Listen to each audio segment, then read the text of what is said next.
అందరి ప్రాణాలు యమధర్మరాజు గారు తీస్తారు. యమధర్మరాజు గారి పేరు చెప్తే అందరూ భయపడతారు. కానీ మార్కండేయుడు శివలింగాన్ని కౌగలించుకొని నన్ను ఇప్పుడు నువ్వేం చేస్తావు అని అనలేదు.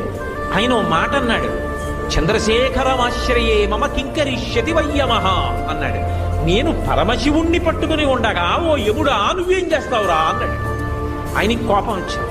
అంటే నువ్వు శివలింగాన్ని కౌగిలించుకుని ఉంటే నేనేం చేయలేను అనుకుంటున్నావా అని పాశం వేశాడు. మరి శివలింగాన్ని గట్టిగా కౌగిలించుకున్నప్పుడు ఆ పాశం శివలింగానికి కూడా పడింది. పడేటప్పటికి చూశాడు శంకరుడు, నన్ను నమ్ముకుని నన్ను పట్టుకుని నేనుండగా నువ్వు ఏమీ చేయలేవంటూ ఉండగా పాశం వేస్తావా? అంతే ఎడంకాలెత్తి తన్నాడు యమధర్మరాజు గారి యొక్క వక్షస్థలం మీద. అందరినీ చంపే యముడు మరణించాడు. ఆ మరణించినప్పుడు దేవతలందరూ వచ్చి స్తోత్రం చేస్తే మళ్ళీ బ్రతికించాడు యమధర్మరాజుని. నా భక్తుల జోలికి వెళ్ళవద్దు.